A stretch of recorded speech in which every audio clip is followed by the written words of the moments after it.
ఎంత శోభస్కరంగా ఉంటాడో, ఎంత అలంకారంతో ఉంటాడో అని మీరు ఆలోచించగానే ఒక్కసారి మీరు ఆ తిరుమల కొండ మీదకెళ్ళి అక్కడ ఎదురుగుండా ఉన్నటువంటి బేడి ఆంజనేయ స్వామి వారి పాదాలకి నమస్కారం చేసి పాతాళ గంగలోకి వెళ్ళి మునక వేసి ఒళ్ళు తుడుచుకుని ఆదివరాహస్వామి గుళ్ళోకి వెడితే ఇలా ఉన్నటువంటి ఆదివరాహస్వామి గుండెల మీద ఇలా ఉన్నటువంటి మహాలక్ష్మీ అమ్మవారు దర్శనమిస్తే ఆదివరాహస్వామికి నమస్కారం చేసి ఆయన దేవాలయం అంతరాలయం చుట్టూ ప్రదక్షిణం చేసి బయటికి వచ్చి ఆనంద నిలయం ఆ వెంకటేశ్వర స్వామి వారి దేవాలయం ముంగిటికి వెళ్ళేసరికి అక్కడ వేసినటువంటి తివాచి,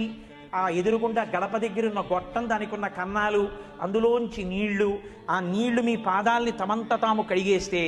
వంగి ఎర్రతివాచి కప్పిన గడప ముట్టుకుని అటూ ఇటూ కట్టిన అరటి చెట్లు, శంఖనిధి, పద్మనిధి, మీరు ఆ గడప దాటి ఇలా లోపలికి వెళ్ళి కుడి చేతి వైపు తలెత్తి చూస్తే కింద బొడిపితో ఒక పెద్ద గుణపం వేళ్లాడుతుంటే, ఓ ఇది పెట్టే కదా ఆనాడు అనంతాచార్యుల వారు వెంకటేశ్వర స్వామి వారిని కొట్టారు. అది గడ్డం మీద తగిలితే ఇప్పటికీ చందనం బొట్టు పెట్టుకుని,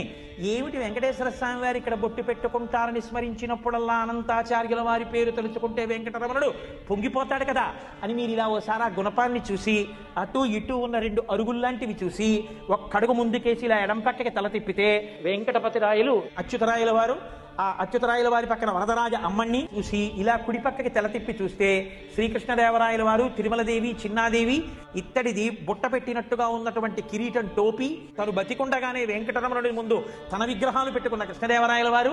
అది దాటి కొంచెం 2 అడుగులు ముందుకేసి ఇలా తలెత్తి చూస్తే ఎదురుగుండా పెద్ద రంగనాయకుల మంటపం, అక్కడే తులాభారం, ఓ పసిపిల్లని ఒకవైపు తక్కెట్లో పడుకోపెట్టి ఇంకోవైపు చిల్లర నాణాలు, పటికీ బెల్లం పెట్టి తులాభారం వేస్తుంటే, ఓ మహానుభావుడు ఎవరికి బిడ్డలనిచ్చాడో,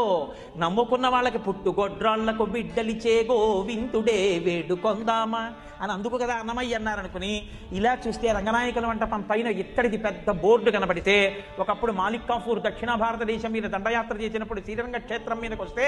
అక్కడ ఉన్న ఉత్సవమూర్తుల్ని తెచ్చి ఈ మంటపంలో చాలా కాలం నుంచి ఆరాధన చేసిన కారణం చేత దీనికి రంగనాయకుల మంటపం అని పేరు వచ్చింది అన్న బోర్డు చదివి కొంచెం ముందుకెళ్ళి ఇలా చూస్తే తిరుమలరాయ మంటపం, అందులో ఉన్నటువంటి చిన్న గుడిలాంటి స్వరూపం, మళ్ళీ కొంచెం వెనక్కి వచ్చి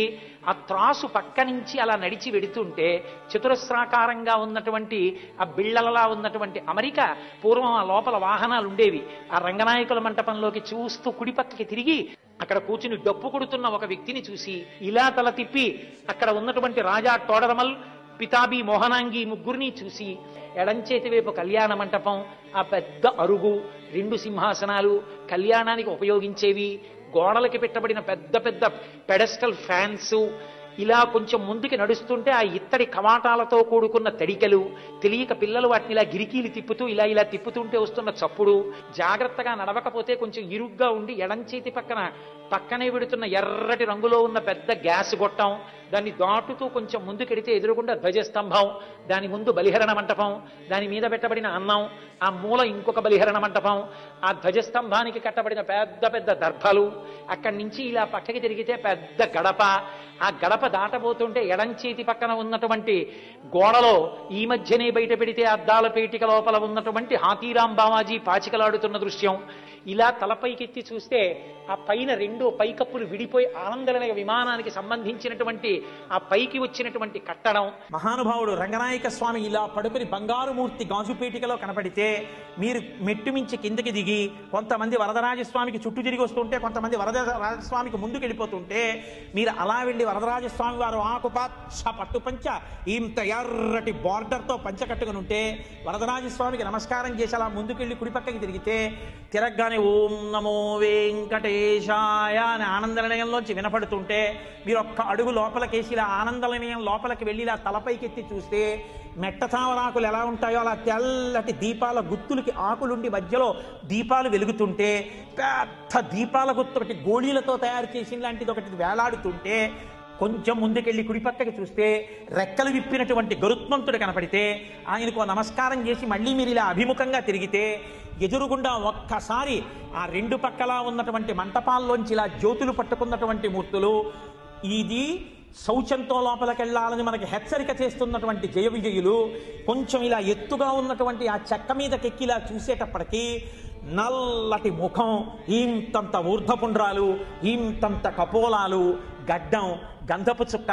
దాని మీద వజ్రవైఢూర్య ఖచ్చితమైనటువంటి కిరీటం, దాని మించి వ్రేలాడుతున్న తోమాల, కుడి చేతిలో చక్రం, ఎడం చేతిలో శంఖం, అక్కడ వరకు కనపడేటప్పటికే ఒళ్ళు మరిచిపోయి గోవిందా గోవిందా అంటూ లోపలికి ఎడుతుంటే, మీరు ఎడుతున్నారో మిమ్మల్ని తోస్తున్నారో తెలియని స్థితిలో ఇలా దగ్గరికి ఎడితే ఆ తోమాల ఇలా వేలాడి ఇలా పక్కలకి వేలాడుతుంటే స్వామివారి వక్షస్థలంలో ఉభయనాంచారులు, వాళ్ళకి చుట్టబడినటువంటి పూలదండలు, మహానుభావుడు మెడలో వేసినటువంటి పెద్ద పెద్ద సాలగ్రామాల మాలలు, ఆ కడుపు, కొద్దిగా ఇలా వంగినటువంటి నడుము, దానికి పెట్టుకున్నటువంటి బ్రహ్మాండమైన వడ్డానం, దానికి ఉన్నటువంటి దశావతారాలు, అడ్డంగా పెట్టుకున్నటువంటి నందక ఖడ్గం, బలిష్టమైనటువంటి తొడలు, పాదములకు పెట్టుకున్నటువంటి మంజీరములు,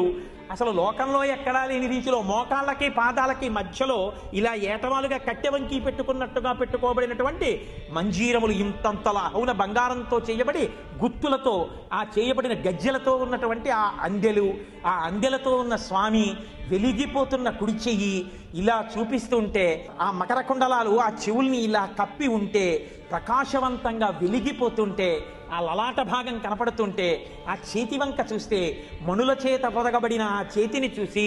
ఇందరికీ అభయమ్ములిచ్చు చేయి కందువకు మంచి బంగారు చేయి అని ఆ చేతి వంక చూసి, ఎవరు ఈ కలియుగంలో నా పాదాల్ని నమ్ముకుంటారో వాళ్ళకందరికీ కూడా ఆ సంసారం కటిదగ్నమగునటంచు అంటూ ఆ ఎడం చెయ్యి ఇలా నడుం మీద పెట్టుకుని పాదాల మీద పెట్టిన వెండి రేకులు, దాని మీద అర్చన చేయబడినటువంటి తులసి పత్రి ఒక్కసారి చూసి గడప దాటి లోపలికెళ్ళి ఆ వెండి రేకు తీసేసి పరమేశ్వరుడి పాదాలు గట్టిగా పట్టేసుకుని ఆయన పాదాల మీద పడిపోతే వెంకటేశ్వరుడు ఆసనంలో కూర్చుని, ఒరే ఇంత తాపత్రయమా, ఇదిగో నా పాదాలని తల మీద పెట్టుకొని ఇలా పైకెత్తితే ఆయన పాదాలు తల మీద పెట్టుకొని పరవశించిపోయి కింద నుంచి పైకి, పైనుంచి కిందకి ఆ తేజోమూర్తిని చూసి పరవశించిపోతే కంకణములు కణకణలాడుతుండగా ఆయన మీ చేతిలో ఒక ద్రాక్ష పండిస్తే ద్రాక్ష పండు కళ్ళకద్దుకుని నోట్లోకి వేసుకుని అలా మత్తెక్కిపోయిన ఆయన అందాన్నంతటినీ మీరు ఆస్వాదించేసి